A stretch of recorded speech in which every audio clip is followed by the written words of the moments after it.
Hai sobat semua, apa kabar? Baik kan? Semoga kalian semua sehat selalu, bahagia selalu dan banyak rezeki.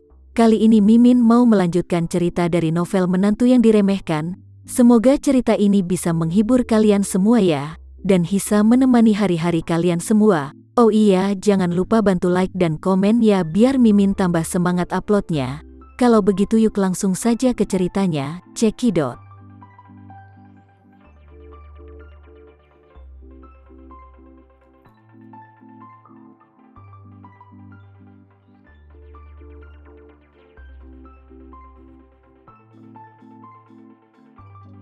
Setelah itu, dia mengertakkan gigi dan menyilangkan kakinya, mengambil cangkir teh dan meminumnya. Meminum secangkir teh ini sama dengan menyetujui pengaturan baru Tama. Hukuman 1 tahun tiba-tiba berlipat ganda menjadi 2 tahun. Delon ingin menangis saat itu juga, dan seluruh tubuhnya langsung kehilangan kekuatannya, sama sekali tidak memiliki energi. Nanda juga sedikit terkejut saat ini. Yang lain tidak tahu kontradiksi antara Tama dan Delon, tetapi dia tahu itu semua masalah ini dengan sempurna. Tamalah yang meminta Delon untuk mengendarai sepeda dari Surabaya ke Jakarta, dan harus mengalami beberapa kesulitan di Jakarta.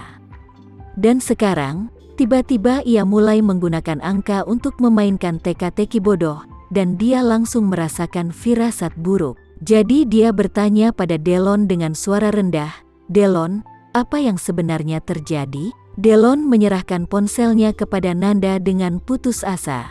Di layar ponsel, itu adalah pesan WhatsApp yang dikirimkan oleh ibunya, Ajeng. Setelah Nanda selesai membaca, dia langsung terpana. Dia juga tidak berharap Tama menjadi begitu kejam, dan dia secara langsung melipat gandakan periode hukuman sepupunya selama 1 tahun lagi. Namun, dia tidak peduli dengan Delon yang saat ini sedang tertekan. Dia mencoba untuk flashback ke belakang, mengingat-ingat kembali bagaimana Delon telah menyinggung Tama sejak dia memasuki pintu hingga saat ini. Apakah Delon menyinggung Tama? Sepertinya tidak. Dia selalu sangat sopan kepada Tama. Tadi dia juga membungkuk dan memanggilnya Tuan. Apakah Delon menyinggung Alena? Sepertinya tidak. Sepupunya takut setengah mati pada Tama. Dia kan tahu bahwa Alena adalah istri Tama. Bahkan jika dia memberinya 10 keberanian, dia tidak berani memiliki rencana buruk tentangnya. Apakah Delon itu menyinggung orang tua Alena? Masih tidak. Delon tadi sudah menjadi sangat rendah hati sejak dia memasuki pintu hingga saat ini. Dan dia sama sekali tidak terlihat seperti lelaki generasi kedua keluarga kaya. Lalu di mana dia menyinggung Tama? Nanda tiba-tiba berpikir. Setelah itu, matanya tiba-tiba melirik ke arah Jenny yang diam-diam menatap Tama. Pada saat ini, dia tiba-tiba mengguncang hatinya. Mungkinkah Delon menyinggung Tama setelah mengungkapkan banyak perhatian pada Jenny barusan? Tapi, apa hubungan Tama dengan Jenny? Jenny adalah wakil ketua Houston Group. Dia memiliki beberapa kontak dengan Alena. Tidak mungkin dia bisa melakukan terlalu banyak kontak dengan Tama. Lebih jauh, bahkan jika Tama mengenal Jenny, kenapa dia mengalihkan amarahnya pada sepupuku? Apakah karena sepupuku mau memodusi Jenny? Selain itu, tatapan mata Jenny pada Tama, seolah-olah ada sesuatu yang tidak beres. Apakah ada sesuatu yang tersembunyi di dalamnya? Ketika Nanda memikirkan hal ini, pikirannya sudah kacau balau. Di pikirannya saat ini adalah bahwa Tama dan Jenny seharusnya tidak ada hubungannya satu sama lain. Namun, nalurinya mengatakan kepadanya bahwa hubungan antara dua orang itu tampak jauh lebih dekat daripada yang dia lihat. Nanda menjadi ingin mendalami hubungan antara Tama dan Jenny. Namun, untuk hari ini itu jelas tidak mungkin. Dia harus buru-buru kembali ke Surabaya untuk menghabiskan tahun baru bersama keluarganya. Jadi dia hanya bisa berkata kepada Alena dan Tama setelah duduk selama 10 menit. "Lena, Tama, aku harus pergi dulu. Aku harus ke bandara untuk mengejar pesawat. Hari ini, semua penerbangan ke Surabaya sudah penuh. Jika penerbangan ini terlewat, maka aku hanya bisa menghabiskan tahun baru di Jakarta." Alena bertanya, "Nanda, apakah kamu ingin kami mengantarmu di bandara?" Nanda buru-buru berkata, "Nggak usah. Kamu di rumah aja." Setelah berbicara, dia menyapa Jenny lagi, "Nona Jenny, aku pergi dulu ya." Jenny mengangguk sedikit dan berkata, "Semoga kamu memiliki perjalanan yang bagus ya. Aku berharap kamu dapat kebahagiaan lebih di tahun baru ini." "Terima kasih." Nanda mengangguk, dan setelah berpamitan dengan orang tua Alena lagi, dia pergi dengan Delon yang sedang menahan tangis. Begitu dia meninggalkan pintu, Delon tidak bisa menahan perasaan tertekannya lagi, dan tiba-tiba berteriak, berkata, "Nanda, Tama itu terlalu berlebihan. Kamu udah melihatnya juga kan? Aku tidak pernah menyinggung perasaannya sejak aku datang dan memasuki pintu.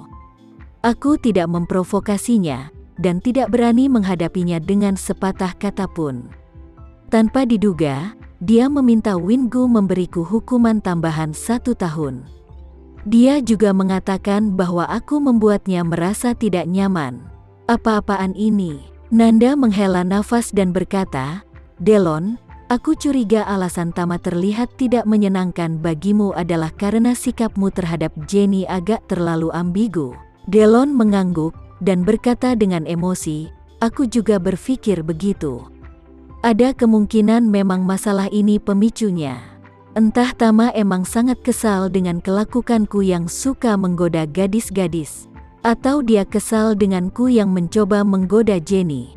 Di antara dua kemungkinan itu, pasti ada satu yang benar." Nanda mengangguk, "Aku memiliki pendapat yang sama denganmu, dan itu mungkin ada hubungannya dengan Jenny, tapi aku benar-benar tidak memahaminya. Masuk akal bahwa Tama dan Jenny seharusnya tidak memiliki hubungan yang dekat." Delon berkata dengan marah, "Aku curiga mereka mungkin punya hubungan dekat." Nanda secara alami tidak dapat menerima fakta seperti itu di dalam hatinya. Jadi dia berkata, "Itu seharusnya tidak mungkin bagi mereka. Tama masih sangat tulus kepada istrinya." Delon berkata, Kamu, kita tidak bisa mengenali seseorang hanya dari tampang luarnya saja. Kita nggak ada yang tahu hatinya. Kamu tidak tahu seperti apa Tama saat tidak ada di depan kita." Saat dia berkata, dia mendesah dengan depresi, "Kalau aku tahu akan seperti ini, aku tidak akan ikut denganmu. Aku tadi kan sudah ngomong aku nggak mau datang. Dan kamu malah terus memaksaku datang. Dan sekarang, aku harus tinggal di desa pinggiran kota di Jakarta yang lusuh ini selama 2 tahun. Bukankah ini sama dengan membunuhku?" Nanda berkata tanpa daya dan malu, "Maaf, aku harus disalahkan untuk ini. Seharusnya aku tidak membawamu ke sini." Delon menyeka air mata dan berkata, "Daripada meminta maaf padaku, kamu harus memikirkan cara untuk membujuk Tama agar menyelamatkanku secepat mungkin." Nanda buru-buru mengangguk dan berkata, "Saudaraku, jangan khawatir tentang itu. Ketika aku kembali dari Surabaya, aku pasti akan menemukan kesempatan untuk membantumu menjadi perantara antara kamu dan Tama." Setelah berbicara, dia berkata dengan tegas, "Setelah aku kembali, aku harus menyelidiki hubungan Tama dan Jenny, dan melihat apakah mereka memiliki rahasia." Dengan kecurigaan yang kuat, Nanda terbang kembali ke Surabaya dengan pesawat. Delon yang tidak punya uang di sakunya, dan dia tidak berani membuat masalah di Jakarta, jadi dia hanya bisa kembali ke desa dalam keadaan buruk. Pada saat yang sama, bibi Tama yang sombong dan pemberontak, Cynthia, berada di bawah pengawasan anak buah Johan di sebuah pemukiman di desa pinggiran kota. Malam tahun baru ini akan menjadi malam tahun baru terburuk yang pernah mereka berdua alami dalam hidup mereka. Sama tragisnya, dengan keluarga Haris. Nyonya Haris awalnya setuju untuk bekerja di supermarket hari ini. Supermarket juga setuju dan mau menggandakan gajinya untuk hari ini. Namun, karena uang hasil jerih payahnya dicuri, dan Rika mencibirnya dengan keras, tekanan darah Nyonya Haris tiba-tiba naik. Dia hanya bisa duduk di kursi dan tidak dapat berdiri lagi. Meskipun tidak ada yang serius dengan tubuhnya, Dia tidak punya pilihan selain melepaskan rencananya pergi ke supermarket untuk bekerja karena tekanan darahnya yang tinggi. Melihat bahwa uang hasil jerih payahnya hilang dan tidak ada kesempatan untuk mendapatkan gaji hari ini, dia begitu putus asa di dalam hatinya. Dia awalnya ingin Vivian yang pergi bekerja di supermarket dan mendapatkan gaji ganda. Tetapi ketika dia mengira bahwa putra dan cucunya sama-sama terluka parah di tempat tidur, dan tekanan darahnya melonjak, dia tidak bisa menjaga dirinya sendiri dan tidak bisa merawat anak dan cucunya yang tidak bisa apa-apa, jadi dia tidak berani membiarkan Vivian pergi.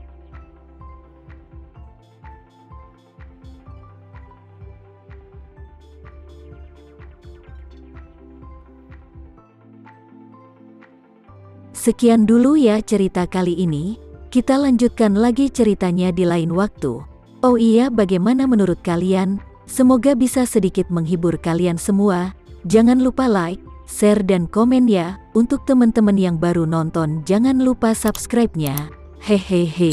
Kalau ada teman-teman yang ingin gabung langganan bisa langsung gabung saja untuk dapat fitur yang menarik dan sedikit membantu Mimin. Terima kasih sudah menonton. Sampai jumpa lagi. Bye bye bye.